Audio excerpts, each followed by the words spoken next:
content food that you can add. Sweet. Okay, well, we'll talk about February 3rd in a second. Yes. But, okay, so we'll go to a couple other questions. The keto diet.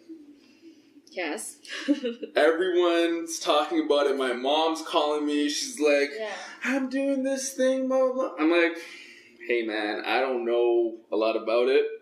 But I can find out. So we'll talk a little bit about that and just like what your view is on that.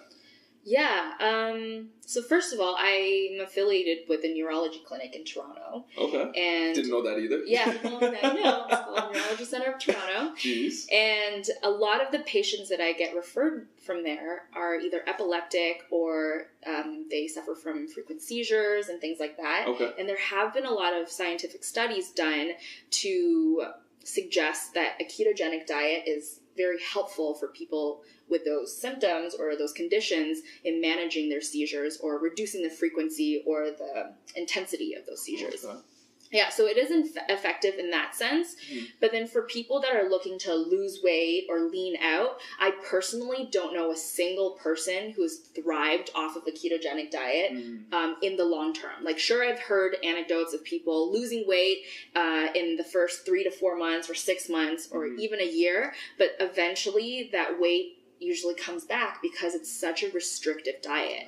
What people don't realize is the ketogenic diet requires you to be in a ketogenic state. So you have to switch your body from a carb burning or carb fueled state into a fat burning state. Yeah.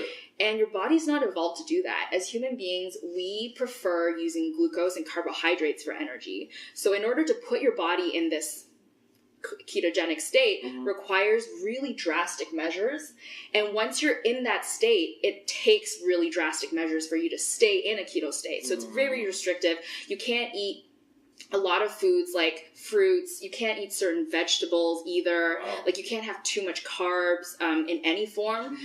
So it's just really restrictive, and I find that it's not conducive with a sustainable, enjoyable, well-rounded lifestyle. Like, you want to be able to go to a wedding and have a glass of wine or have a glass of champagne for your birthday, or eat bread once in a while and not feel like guilty or not feel like, oh, I've, undone all this progress that I've made. So like on the mental side and also on the physical side, it's both very restrictive. That's interesting. And I find like with fads like this, I'm not saying it's a fad, but it's something where people are exploiting, where people are really trying to find more information about it because they're always trying to look for that magic pill or something, like some special diet that's going to help them do it, where it's just going to be eating nutrient-dense foods, right? Yeah, well, I think context matters. For certain people, like if you're someone that struggles with epilepsy and you want to try ketogenic diet to manage your symptoms, by all means. And then also for someone that is more insulin sensitive or has a sugar addiction and you want to use ketogenic diet to kind of address that, then sure. But just know that I don't think it's a long-term solution. Like, eventually you're going to have to transition back to eating carbohydrates in a moderate amount. And that's all I have to say about that. I would never recommend anyone use that as their end-all be-all diet. That's all I'm saying. Okay, cool. Good to know.